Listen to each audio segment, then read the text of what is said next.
Greetings and konnichiwa, and welcome to the Onyx Tavern. I'm your host, Rick the Bard, keep bringing you episode 177 here at the tavern, presented by HeroTaku.com. So, for months and months and months, a lot of you have been clamoring to me and, Rick, talk about this, I want to hear this, this sounds like an interesting topic, can you please talk about it? Well, finally, folks, I'm going to give in to it. Today, we're going to talk about the very controversial, long-awaited, most requested topic of Power Rangers Livewire. And I know 99% of you are out there asking, what the hell is Power Rangers Livewire? Okay, so if you will recall from my Power Rangers mythology video, in which I discussed the creation of a Power Rangers fanfic series, or excuse me, a failed Power Rangers fanfic series, I mentioned in that video that I had another series that I was going to be working on around that same time. And this was the series, Power Rangers Livewire, my second failed attempt at a Power Rangers fanfic series. And for the record, this came out before Mountain Dew Livewire, but after Livewire from the DCAU. So, just give you a time frame. And specifically, this was about 2002 when I started coming up with this concept. So here's the thing. I really wanted to do two series at the time. I wanted to do Power Rangers Mythology, I wanted to do Livewire, and I wanted to be able to tie them in to have an eventual crossover between the two, where the crossover would actually serve as a finale to Livewire, but a continuation and an important story arc for Power Rangers Mythology. But I'm getting ahead of myself here. The point is that Livewire was created in the conceit to add something to Power Rangers mythology, but at the same time make it its own unique series. So, there are a lot of things that were involved with this, and, I never actually got around to writing an episode of this series. So, unlike Mythology, there's no episode synopsis to go on here, but I did have a full outline of all the characters, my 5 main Rangers, a full outline of the story and where I eventually wanted to go, and the idea of how I was going to go ahead and work the crossover. But what I'm really going to discuss with you guys today is, how I created the series, why I created the series in a little bit more detail, talk about the characters, talk about the story, and then go into how it actually tied in with mythology and how this series was planned to go ahead and end. So for those of you who are absolutely not interested in this kind of stuff, I don't blame you. You can stop the video now and go watch something else on YouTube. I'm sure there are plenty of cat videos out there. But for those of you who are just, morbidly curious to know what this is, because there have been a lot of you that have been asking about it, and again, it's finally time that I go ahead and give it to you guys. So here it is, the story of Power Rangers Livewire. Okay, so first of all, again, this takes place in 2002. This is when I was developing this series. Now, the first thing you'll actually notice, if you're actually watching your screen here, is that I actually didn't have any artwork for this series. I actually adapted this from Super Sentai, specifically Liveman. So here's the deal. When I was doing mythology, I had about 3 people who were donating artwork for me. They never asked for a dime. They just wanted their artwork to be published. They wanted people to go ahead and see it. For various reasons, those 3 artists lost contact with me. I lost contact with them. I'm not exactly sure what happened, to be quite honest. But when I did try seeking other artists to come up with some artwork for me, turns out they wanted to get paid for it. And I respect anybody that can draw, because along with speaking Japanese and doing math and cooking, drawing is one of those things that I just can't do for the life of me. So again, I respect anybody that can draw, and I really wish I had the ability to draw something more than stick figures.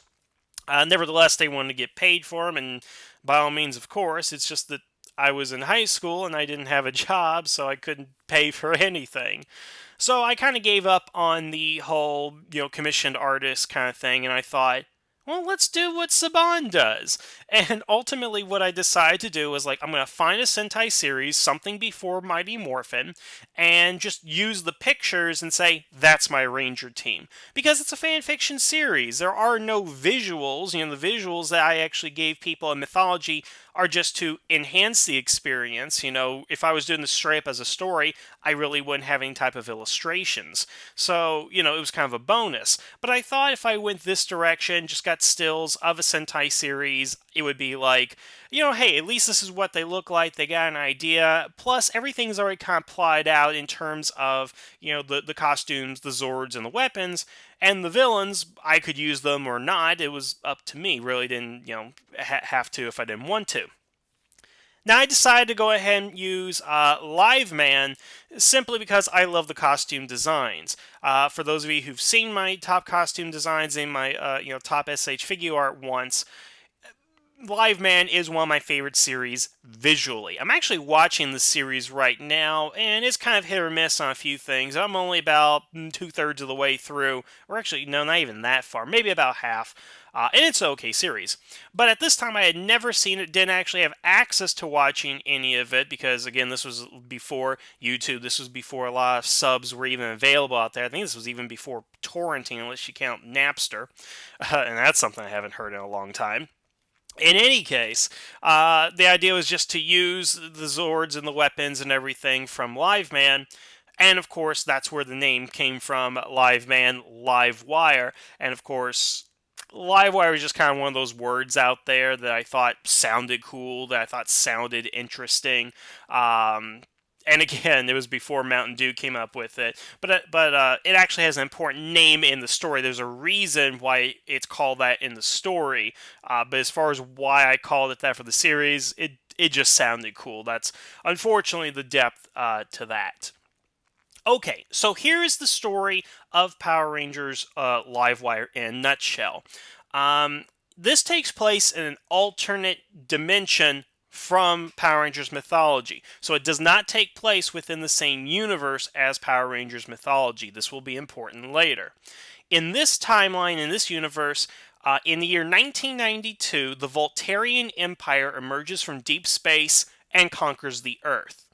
We pick up 10 years later where the Earth is being occupied by the Voltarians, and at this time there are several different resistance cells and factions across the world who are trying to, fight off our invaders. And they're different cells in different parts of the world, and the one that we are focusing on is a cell in Texas called Livewire. See, that's the name of the series.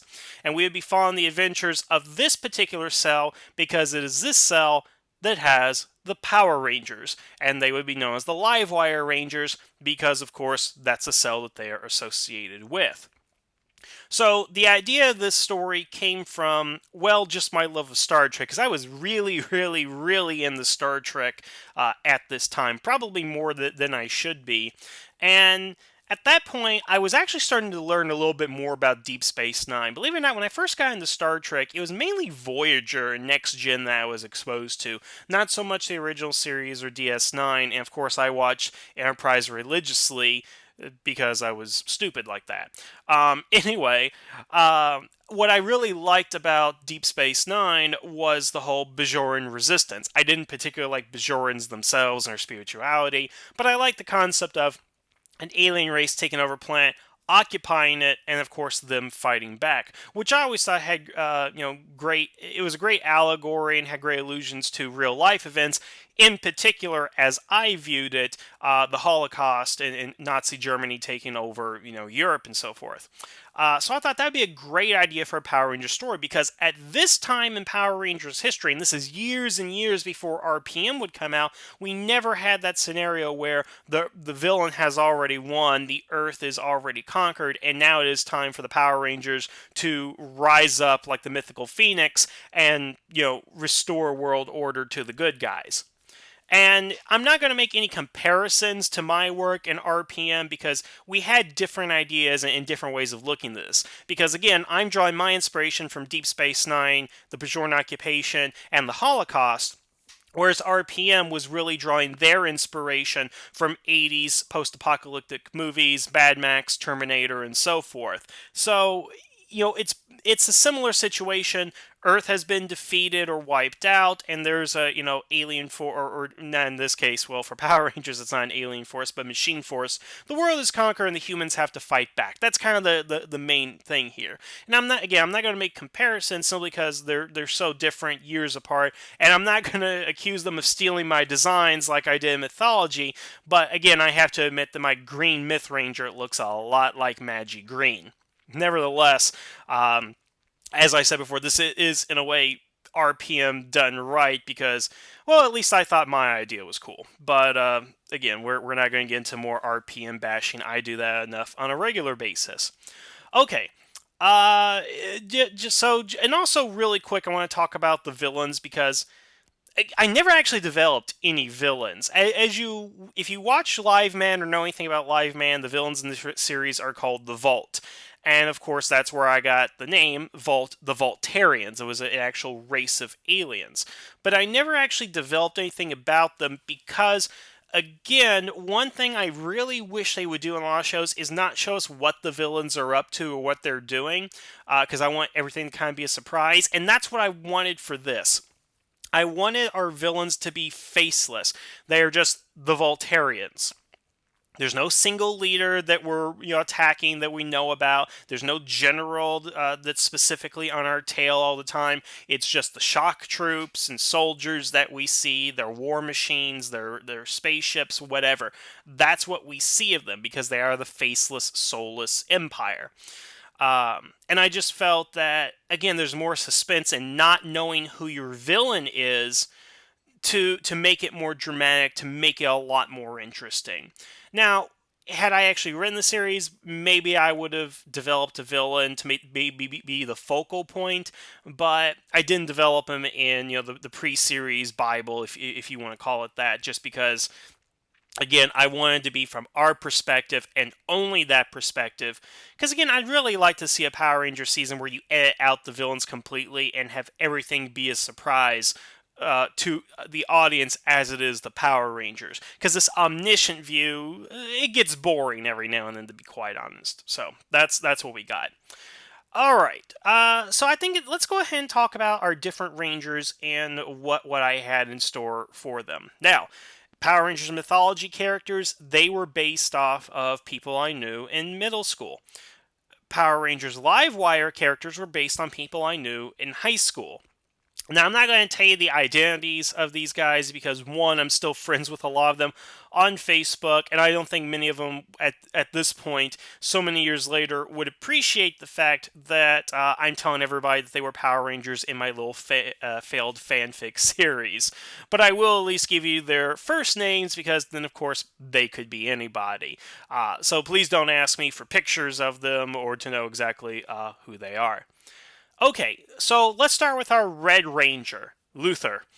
Okay, so Luther, and what I actually did is I wanted to give all these characters a regional association, that they're all from different parts of the country. And I did limit it to the United States because, well, I don't know why, I just did.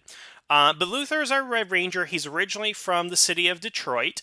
And when the Voltarian Empire took over in the year 1992, him and his family and friends, they were all sent to basically slave labor. That's what became of the human race. They all became slaves. They would work on mining resources, building ships, because what the Voltarians basically did is turn Earth into its own personal Star Killer base or Death Star, whatever you will. It's basically their new supply depot, their new war machine, because the Voltarians are warlike. That's all we really know about them within the series.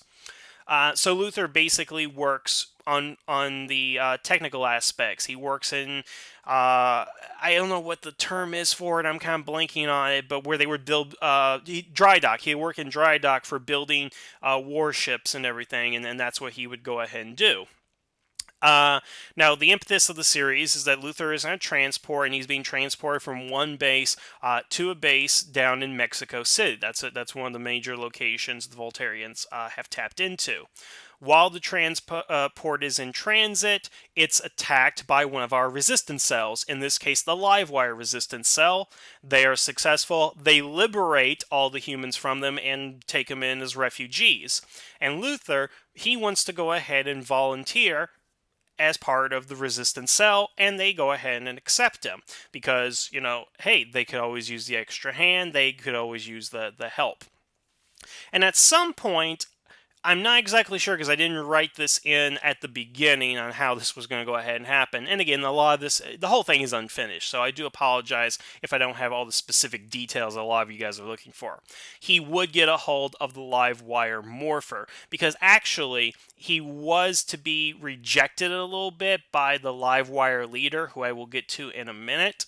But because he has the Morpher and he's the only one that can go ahead and use it, he would be brought into the fold as the Red Ranger, and our leader of the Livewire would grudgingly accept him, and like, alright, I guess I have to deal with you and all that since you got that Morpher.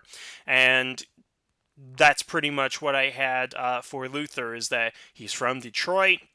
He's been liberated after 10 years of labor, and now he's the leader of the Power Rangers Livewire, or at least the Red Ranger. He wouldn't technically be the leader, because as I said, we do have a leader to the Livewire Resistance Cell, who we'll get to here in a minute. Our Yellow Ranger is by the name of Patrick. Now, Patrick, he would be from Nashville. He would have two sisters who he was really close to, and he loves country music. One of the things I would have is he would actually carry around a small little portable radio, and anytime he's working, he would be listening to country music.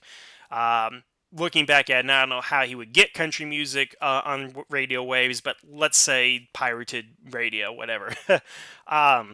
He was kind of modeled a little bit after the Miles O'Brien character from Star Trek, bringing that into it, because his whole thing is that he would basically work in a junkyard, that anytime a ship was destroyed or something was thrown away, he would be one of the humans in charge of cataloging, getting rid of it, and so forth and all that. Think of him as one of the SWAT cats, basically, because that was their whole thing. They ran a junkyard, and they were able to build military weaponry from that.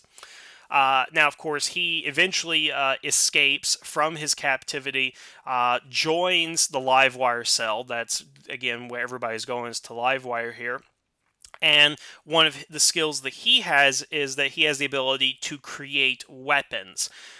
One of the things that always kind of bugs me a lot about science fiction movies is that you do have it where there's alien invasion, but we're into the future where the humans have lasers and pulse cannons and whatnot. We don't get too many of those where they're just using regular bullets, basically, to fight the enemy. But what I wanted to have here is that the only people who were using particle weapons were our Power Rangers and maybe some members of the Livewire, because you can't get your hands on Voltarian technology, so you have to do with a typical slug thrower. You have to deal with a typical gun with a bullet. But Pat would have the ability, because he's worked there for so long, he's gained this technical knowledge, that he can create particle weapons and grenades and other things from alien technology. And then, of course, this would be used for Livewire, and would make Livewire a serious threat to the aliens, to the Voltarians, because they can do something that not many other cells have been able to go ahead and do. They become prime target number one because of the Power Rangers, but before that, this is what they were doing with Pat's assistance. And of course, Pat would get himself a hold of a Yellow Ranger Morpher, and he would, of course, turn into our Yellow Ranger. Alright, there is the leader of the Livewire, Christopher, and he would, of course, become our Black Ranger. Now, his story is that he is originally from Texas, Houston specifically, and that his father was in the military, so he's a military brat. And the thing is that when the invasion started, his father was one of the first responders. He was leading the charge. He was high up in the military, and basically taught Chris everything he knew, because how he would become the leader, is because of his father. His father taught him everything. His father actually assembled Livewire, and then when he passed away, he took control of the cell. Now, of course, Chris was really supposed to be kind of like the main typical hero that you would see. He would be the John Connor, like the charismatic leader that everybody, worships and believes in. He's very popular with the ladies, but of course, being very brilliant, he can also be very stubborn and pigheaded. And he comes into a clash with Luther's character. He just doesn't like him because Luther, in a sense, is kind of what Chris should be, where he is that, natural born leader, but he doesn't have all the hangups that Chris does. And that's why he doesn't like him. But of course, Chris, he's leading he's leading the resistance against the aliens. And he's very successful. He's a well-known commander. They know him across the country, across the world. He is one of those important resistance leaders. And that's pretty much where I got with his character to begin with, is that he is that stubborn leader, but he is the mentor figure in a sense, because he is supposed to be that Captain Mitchell who's controlled this military force, but he does assume the role of the Black Ranger when he gets a hold of the Morpher, which is of course more reason for him to even be leader, because he does have the Black Ranger powers. All right. His second in command at Livewire is a girl named Lauren, and Lauren was going to be our Blue Ranger. Lauren, the idea behind her is that she's from Montana. She's the daughter of a cattle rancher and everything. And the way I was writing the first story, which again I never finished, was that she was young and happy-go-lucky. When this all started, she's about 8, 9 years old. She's so happy, full of life and exuberance. Then the invasion happened, and now we get to 10 years later, and she's with Livewire. She's the second in command of Livewire, but she's become so embittered by the last 10 years of her life that this invasion has almost broke her. Not into the sense where, she's given up on life or anything, but she's just now so full of hatred. I guess this could be a Kira Nerys stand-in, although I never did like Kira. She was never my favorite character. But the idea was that this is what it does to people, because frankly, Luther, Pat, and Chris, they were all written to be older characters, older men, where they are in their, late 20s, early 30s, maybe by the time this all happens. And so they know of a world where things were hunky dory, but then this has changed them, but has made them better people.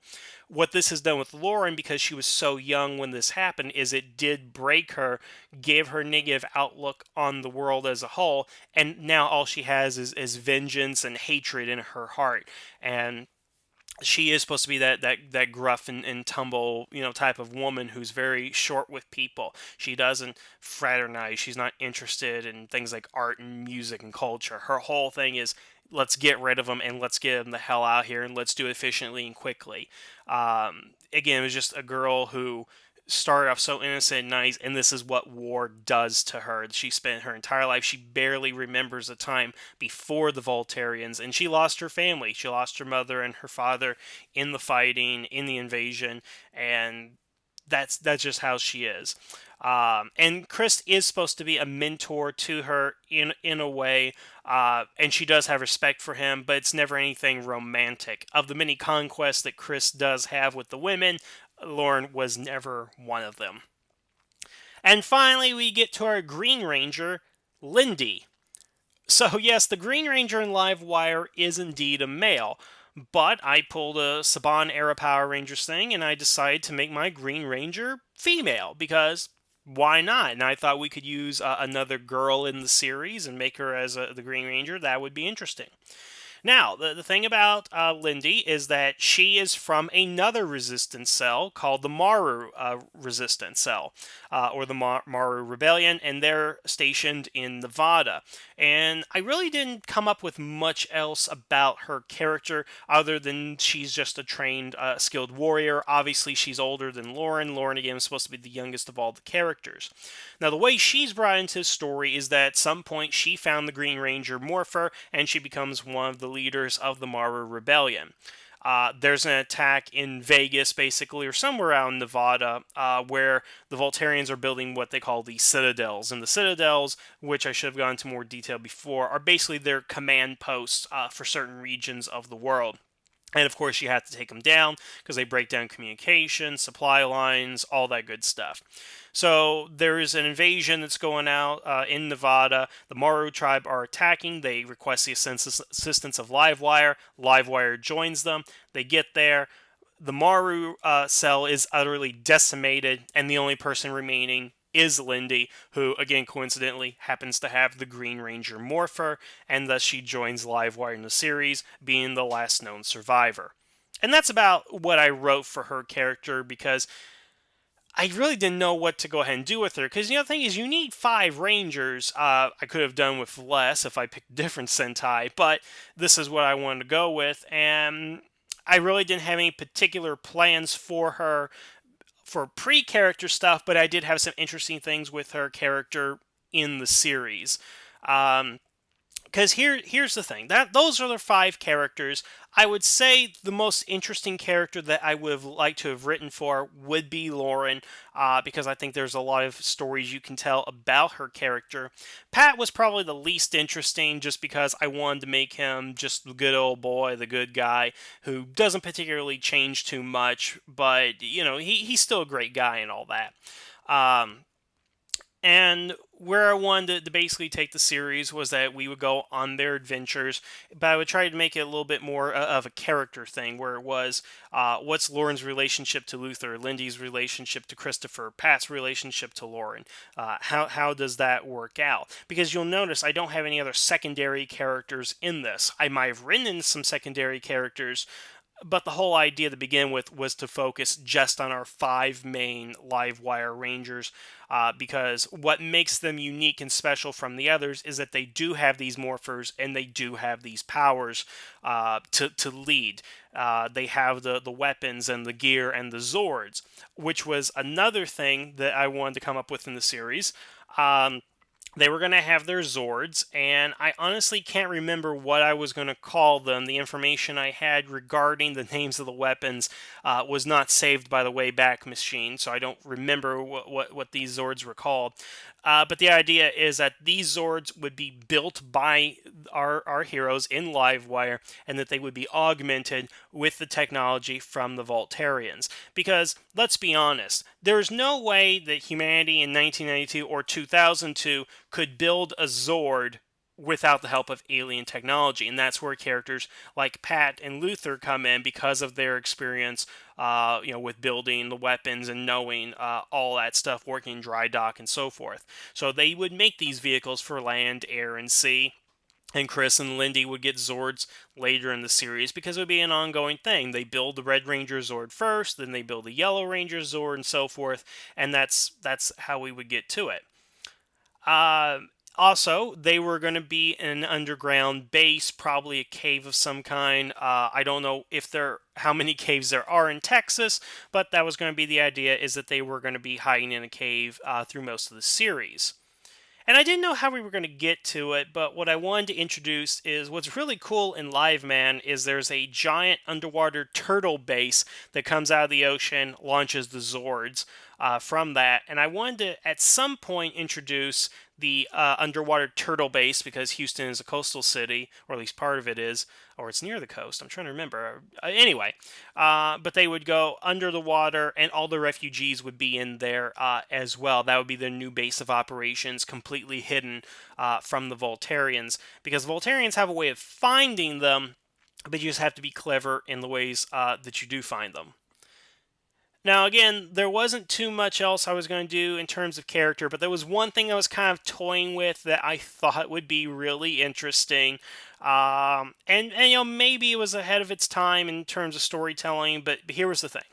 So, as I said before, Christopher was supposed to go ahead and be, a ladies' man, and all the ladies wanted him because, they liked power and stuff like that, and I guess there are still whores and whatnot, when the invasion takes over.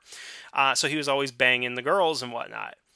Lindy would be attracted to him as well. And of course, they would regularly do it and whatnot, and they would develop this relationship as kind of boyfriend and girlfriend.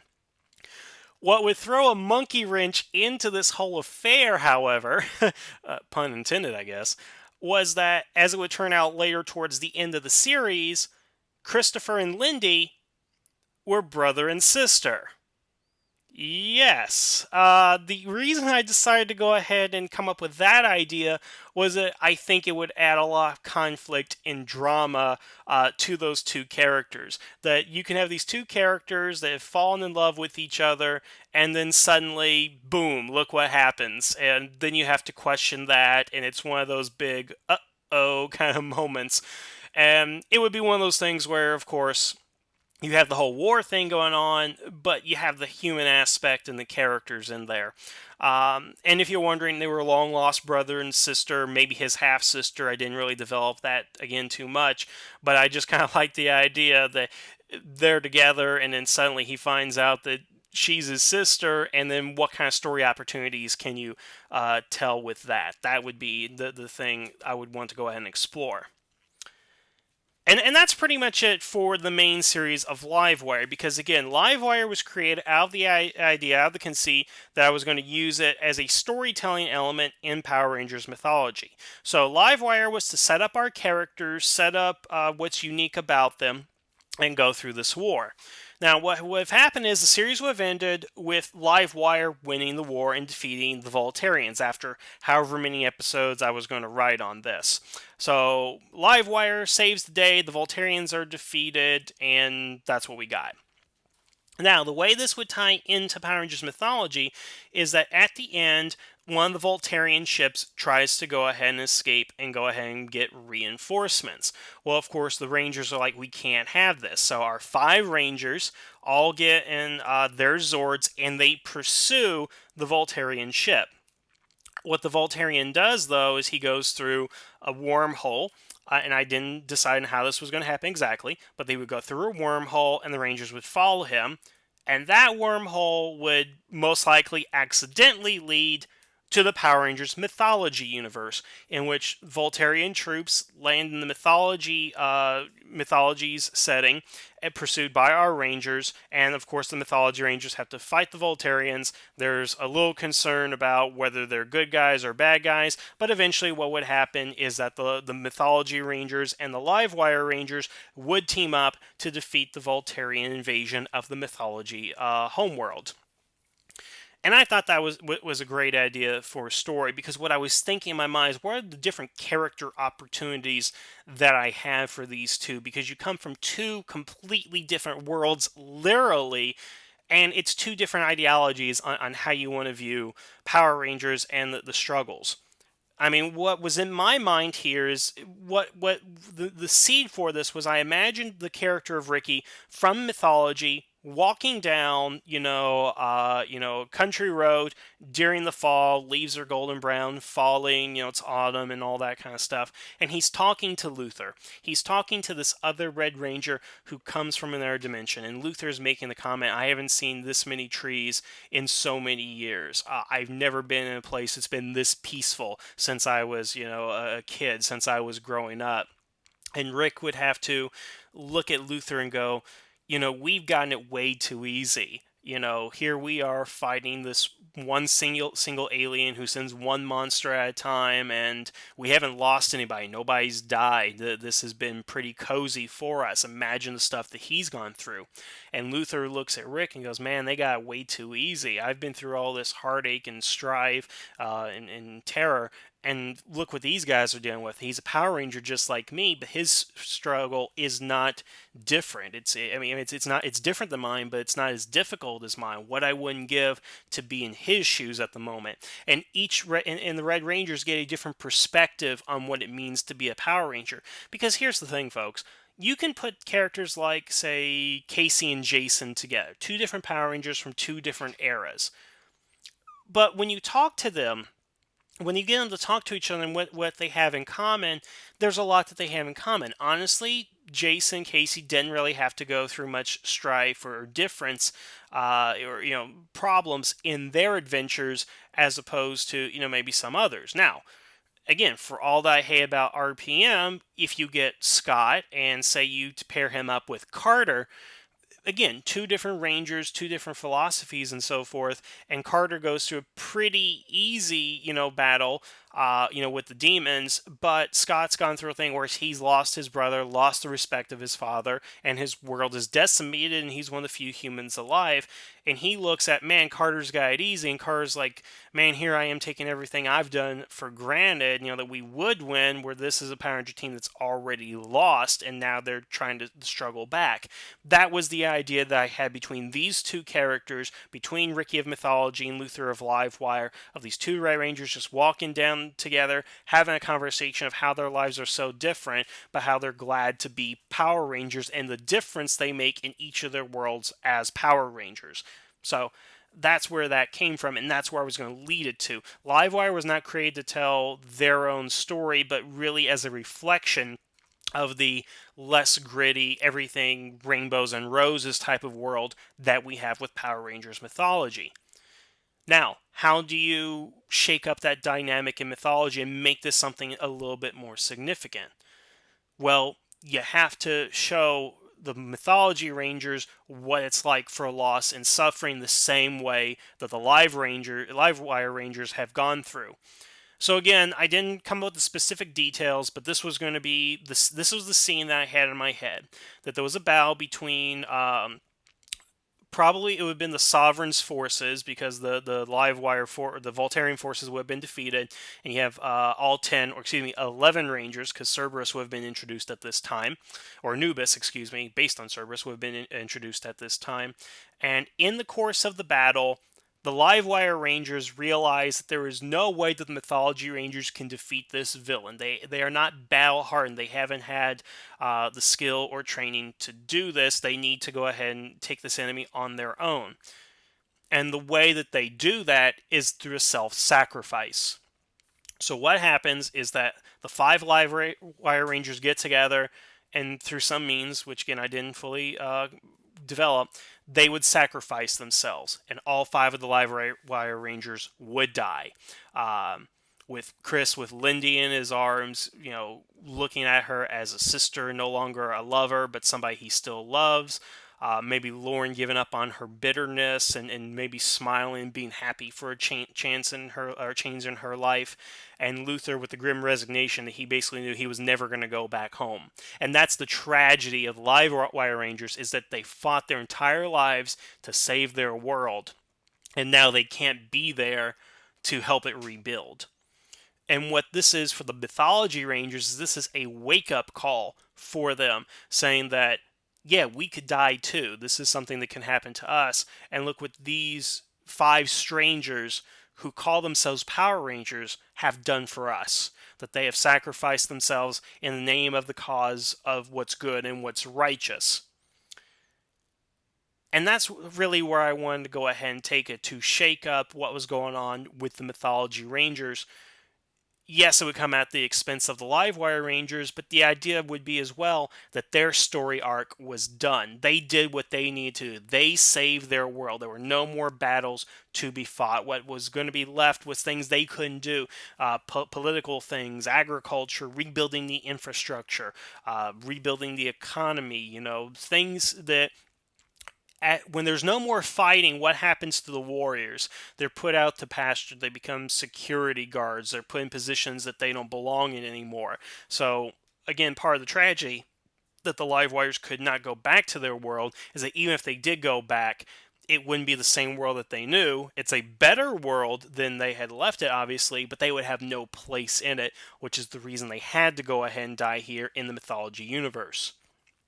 So, what happens next for mythology, and this is as far as I got into the series, is that, as you will recall, I talked about a mysterious prophecy. One of the elements of the prophecy is that there were going to be 5 new Zords and a new Megazord that was going to be coming to the Mythology Rangers. And I wasn't sure exactly how I was going to set it up, but basically the Zords are going to be connected to the Livewire Rangers. And upon their death, probably in their Megazord was going to be data on how to reconfigure or find new Zords for them to use.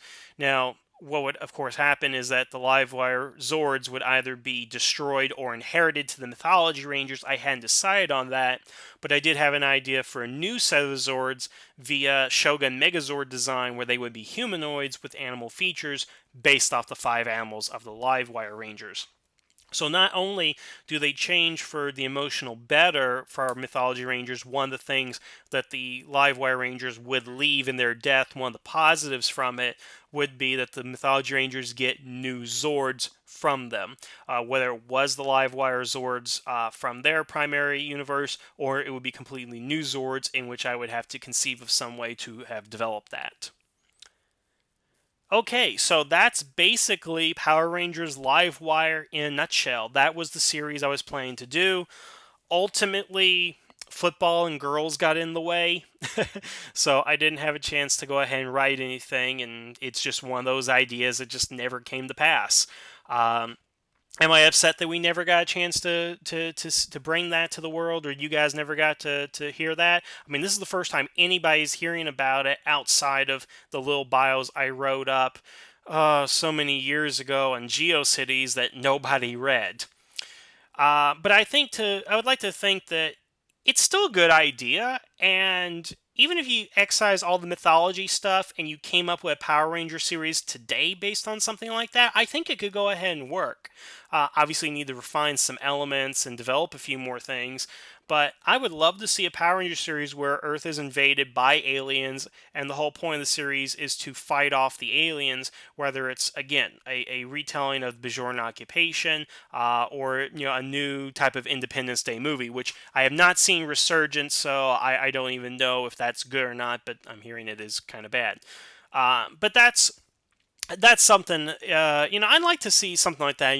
Have the Neo Saban era come up with a new, the world has been conquered and everything, and now we're fighting back. Instead of machines, we're looking at aliens who are trying to use us for some sort of slave labor force. I think that would be an interesting way to go ahead and take the next series. We're not going to get it with Ninja Steel, but we'll probably get it with whatever they're going to turn the next Power Rangers into, probably Power Rangers Cube Animals or something. But that's something for a different time. So now that you guys have heard the story of Mythology and Livewire, what do you think? First of all, what do you think about Livewire? Is it a series that you have been interested in having read? Is it something that you'd probably like to know more about? And, based on what I said about Mythology and what I said about Livewire, which one do you guys like better? Which do you think would have been the more interesting series, Mythology or Livewire? Which characters do you think would have been more interesting? I would like to hear your thoughts on that, because I know I got a lot of different responses on Mythology, but I think Livewire is something, because when we look at the bell curve for Power Rangers, you have on one side the cute and fluffy Mighty Morphin, everything is kind of going fine here, and the other end you do have the end of the world RPM kind of stuff. Although of course RPM's not exactly at that end, it's a little bit more towards the comedy in my opinion, but you get two different ends of how you can do Power Ranger stories, and then again them ultimately coming together. You kind of got that in Clash of the Red Rangers, but not really, but yeah, again, I'm sorry. Not trying to make RPM comparisons. I said I wouldn't, but I really want to know what you guys think of Livewire. This is not for me to get some sort of validation on the series, but just what do you guys think of the ideas? Is it something that again is worth something out there to somebody? I would definitely like to know. But that's all I got. If you guys have any specific questions and maybe I didn't answer, leave them in the comments. I'll do my best to go ahead and answer them if I do have an answer. And let me know what you think of all this. So leave a comment below and let me know. But, maybe next time we'll have something a little bit more meaty to talk about than fan fiction series that never existed. All right. Well, I want to thank you guys for listening. Have a good evening. And the tavern is now closed.